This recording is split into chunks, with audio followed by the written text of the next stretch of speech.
నమస్తే friends, welcome to LP news. నేను మీ తరి రాజశేఖర్. వర్షాకాలంలో పాములు ఎక్కువగా వస్తుంటాయి. ముఖ్యంగా ఇప్పుడు వరి నాట్ల సీజన్ కాబట్టి పొలం పనులకు వెళ్ళేవారు ఎక్కువగా పాము కాటుకు గురవుతుంటారు.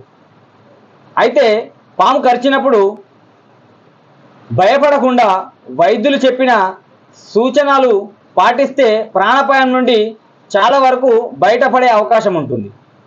అవేంటో తెలుసుకునే ప్రయత్నం చేద్దాం. పాము కరిచినప్పుడు ఏం చేయాలో తెలియక సమయం వృధా చేస్తుంటారు.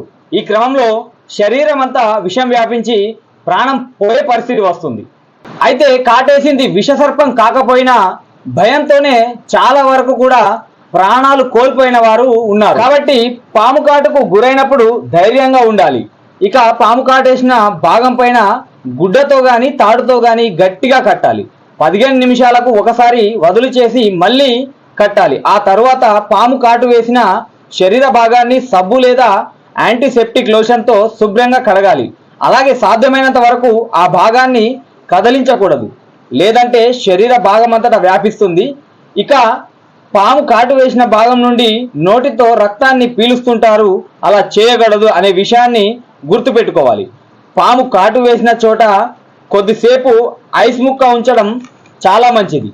విషసర్పం కాటేస్తే నోట్లో నుండి నురగ రావడం, తలనొప్పి, తల తిరుగుడు, చూపుడులో 2 దృశ్యాలు కనిపించడం వంటి లక్షణాలు కల్పిస్తుంటాయి.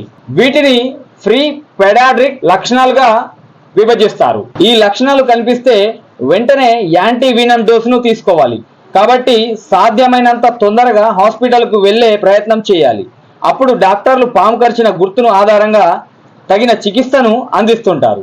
అంతేగాని నిర్లక్ష్యం చేసి లేదంటే మంత్రాలు నాటుమందులను నమ్మి ప్రాణాల మీదకి తెచ్చుకోవద్దు.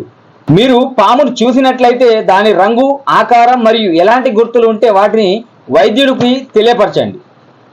మరిన్ని విషయాల కోసం ఇప్పుడే మా ఛానల్ని సబ్స్క్రైబ్ చేసుకోండి.